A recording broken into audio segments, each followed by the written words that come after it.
Kerala-born nurse Nimisha Priya has been sentenced to death, and now there is an execution date set for the 16th of July. The charges against her are of murdering a Yemeni national. There's one individual who's been working on this case since 2017, Samuel Jerome, who will be joining us. A social activist has been in touch with the authorities. He's based out of Yemen. Has been in touch with Yemenis authorities. He's been in touch with the family members of the victim and has been trying to mediate for these many years. Then we have the Save Nimisha Priya Action Council that was formed in 2020 that is also working with Samuel Jerome. A lot of reports that you read say that he actually is part of the council. Indeed, he's not. He has been working on this case way before. So, Samuel, thank you so much for doing this and letting us know exactly what's happening on the ground. As somebody who's worked on this case ever since the beginning of the case, how do you see or how hopeful are you that there could be a positive turn of events and this execution can actually stop?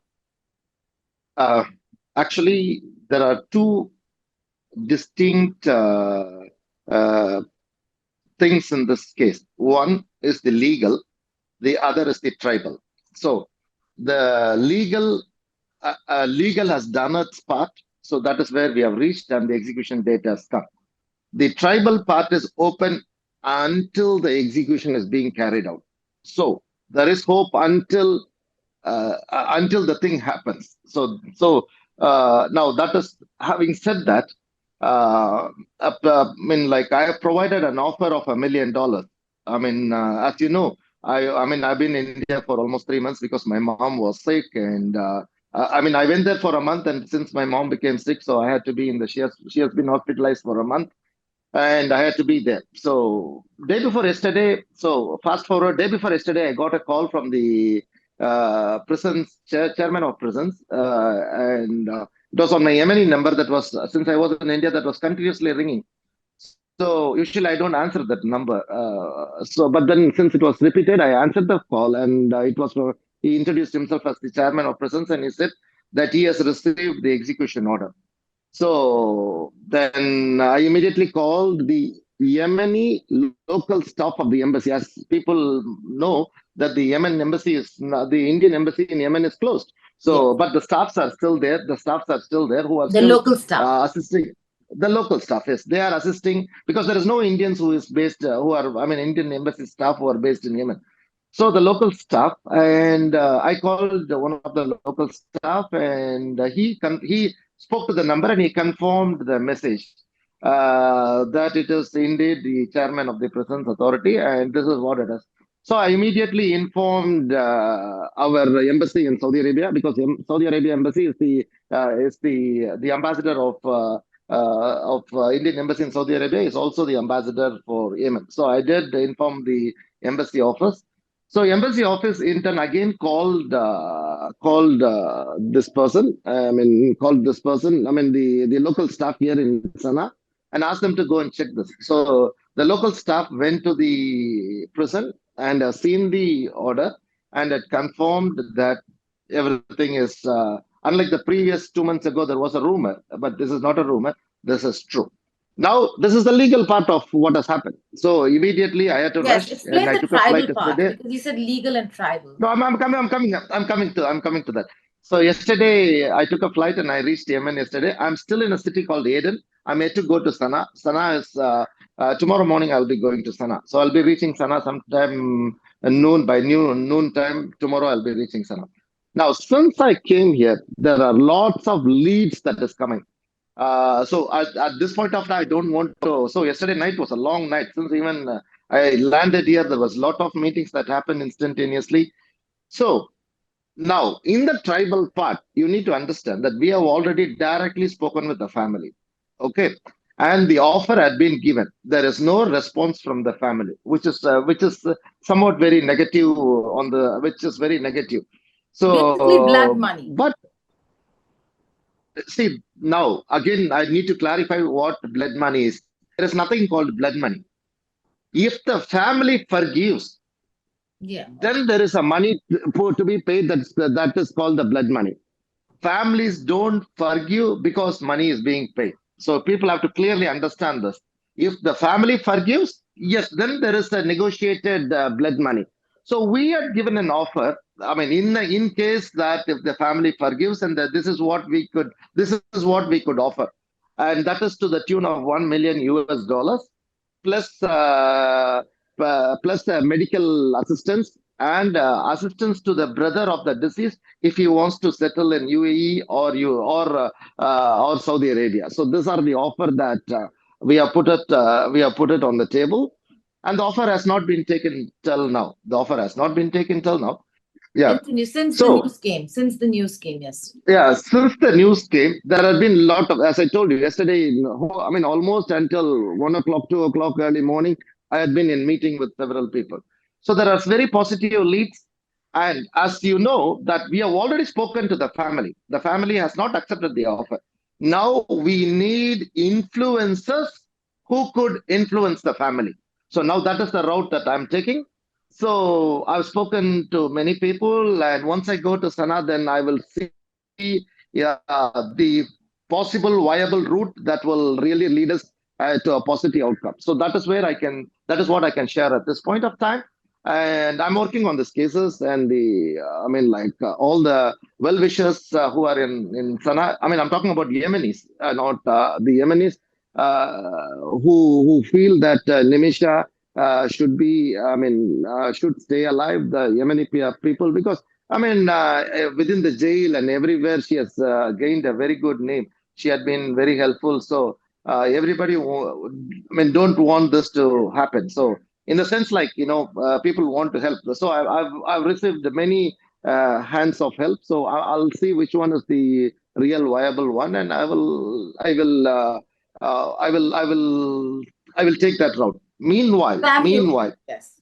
No, meanwhile, let me finish. I'm sorry. So, meanwhile, the person who has offered to raise that $1 million, I mean, his name is, he has clearly told us he's a person, a well-known person from Kerala. The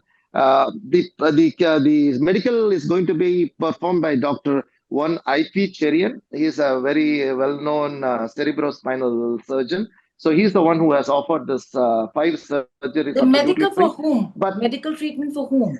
whomever the family, the family can, I mean, whoever is in Yemen, for example, there can be somebody whom the family can see, and if there is a need, I mean, they can work it out within their tribes. So it's an open thing. It's an open thing. So, in a sense, like the patients will be sponsored completely from the air ticket from the point of departure until they come back to Yemen. So that is the thing. So this surgery costs thousands and thousands of dollars. It's very expensive surgeries.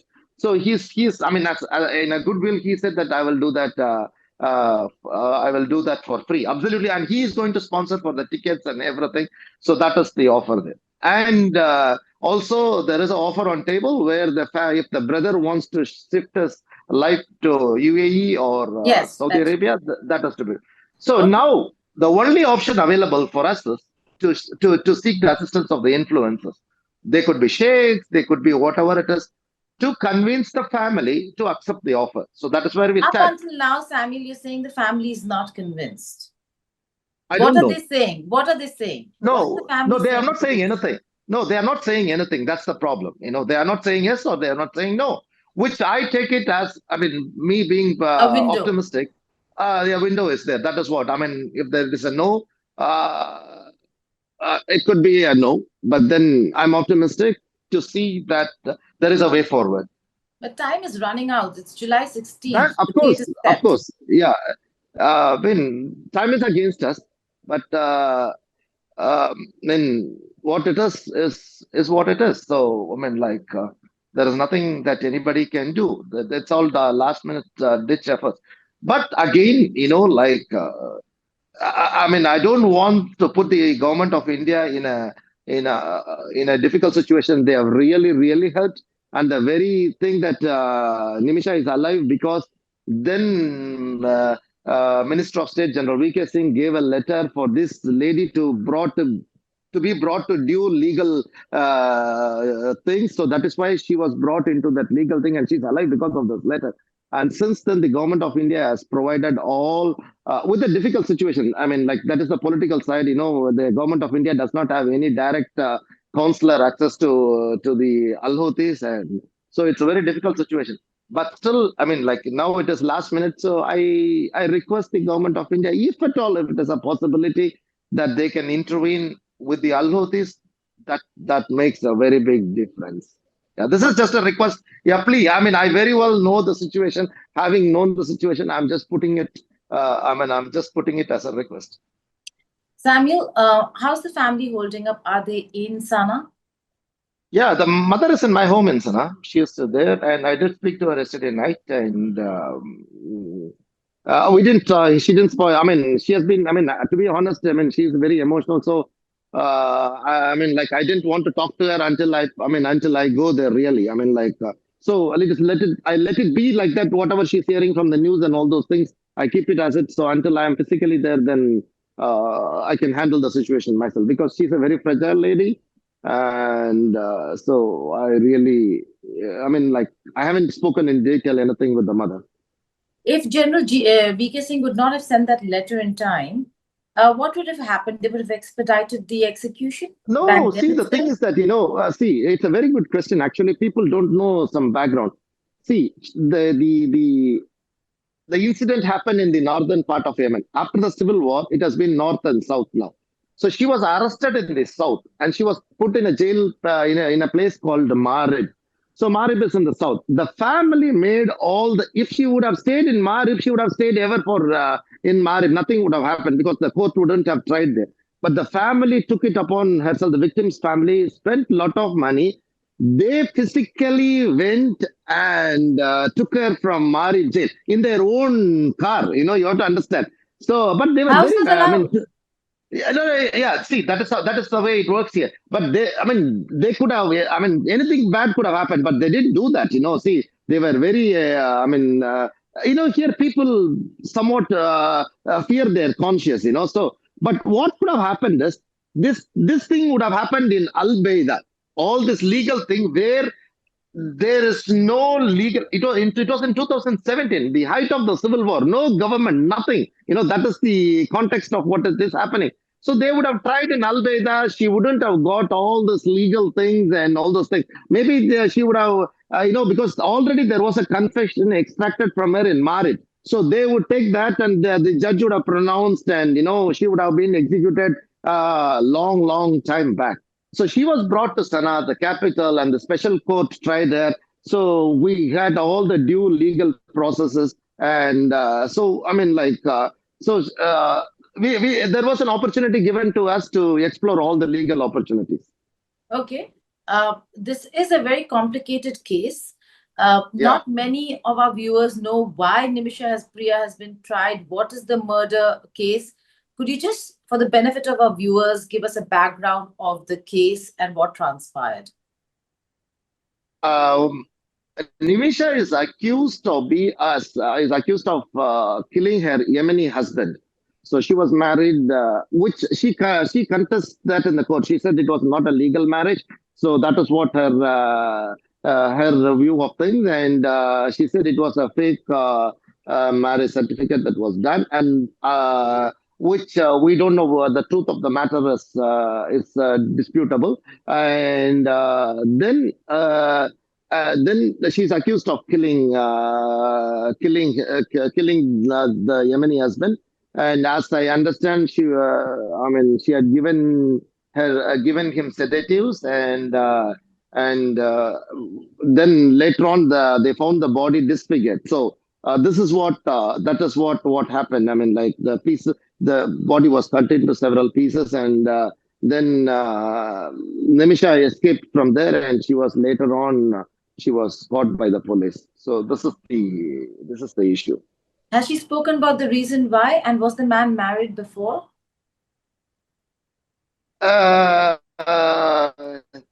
Yes, and however, she denied the killing. Though she denied the killing, and in one instance she did accept it, and in one instance she denied it. So I don't know the truth of the matter. For me to get involved, for me, I mean, as a matter of fact, there are two things that I got involved with. That One is number one, I don't want an Indian to die in a foreign land. I'm not God. I'm not here to judge anybody. So that is the courts, and they will do that. But I don't want an Indian blood to be spilled in a foreign land. So that is my one and foremost commitment to this. Number two, I'm a Christian, and the Bible says if somebody is condemned to die, and if it is in my capacity that I can help him or her, I should do that. So there are two commitments. That are the two commitments that I'm committed to this case. But Samuel, in her testimony, did she anywhere talk about exploitation and the reason why she wanted to leave? Yes, yeah, exactly. I mean, that is all in the court. I mean, yes, she says, but at this point of time, I don't want to talk about that because that will hinder the process. Because if I'm going to ask for forgiveness, Yes. I have to say that she has committed it, and I have to ask for forgiveness. So I don't want to. I don't want to bring that into the picture, and I don't want to. I mean, I don't want to confuse the case. I mean, as their family, she has committed the crime, and I'm going to ask She's forgiveness. That convicted, is, so she's been yeah, held yeah, guilty. yeah. So yeah, exactly. That's the way it should stay. Okay. So And that now, is a very, I mean, when I go there, that's the first thing I say. I mean, yes, she has committed, and we are sorry for that, and that is how we start. I mean, also they will even not talk to us. So that is the way it is. So okay. this is not a time to see the. I mean, what has happened, and I mean, a So postmortem of that will not help us. a last ditch effort to see whether if you can save Nimisha Priya by seeking forgiveness from the family. In return, there is going to be exchange of money, should they accept. But for now, Yes. they have neither said yes nor have they said no. It's Yeah. a wait and watch till the 16th of July. But I'm Yeah. only hopeful you succeed in what you're doing, Samuel Jerome. Thank you so much for Yes. speaking with the network. Thank you.